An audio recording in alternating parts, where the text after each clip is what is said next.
ఎర్రగడ్డ, తెల్లగడ్డ, పచ్చిమిర్చినా, పండు పచ్చిమిర్చి.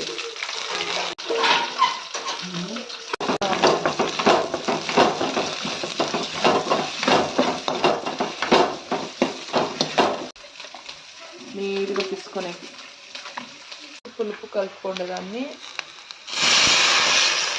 తీసుకోవాలి మొత్తము. దీన్ని మా భాషలో గొజ్జు అంటాం, పచ్చి గొజ్జు అని. నల్ల చింతకాయ కాబట్టి నల్ల కలర్లో ఉంది.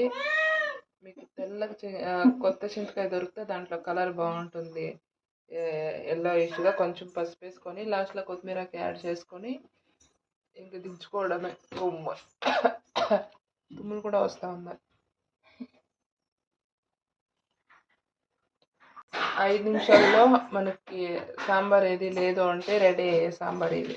రసం లాగా ఉంటుంది. అంటే రసంకి మనం ఎండు మిరపకాయలు వేస్తాము, దీనికి పచ్చిమిరపకాయలు వేస్తాం. కొంచెం ఉప్పు తగినంత వేసుకొని మిక్స్ చేసుకుంటే ఇంకా గొజ్జు రెడీ అయిపోయినట్టు. ఇంకొక రకంగా గొజ్జు ఉంది, అది కూడా ఇంకొక వీడియోలో చేసి చూపిస్తాం మీకు. ఇన్స్టెంట్ గొజ్జు అంటారు కదా, అట్లా ఇమీడియట్లీ మనకు అయ్యేది. టేస్ట్ కూడా చాలా బాగుంటుంది, అదిరిపోతుంది. యాజ్ ఇట్ ఈజ్ చూడడానికి ఇది రసం లాగా ఉంది. బట్ రసంకి మనము తెల్లగడ్డలు, తర్వాత జీలకర్ర, మిరియాలు ఇవన్నీ పొడి చేసుకొని దాన్ని వేసుకుంటే అది రసం ఫ్లేవర్ ఉంటుంది. లేదు అంటే ఇది గొజ్జు ఫ్లేవర్. వేడి వేడి అన్నంకి చాలా బాగుంటుంది. మీకు వేడి అన్నం వేసుకుంటే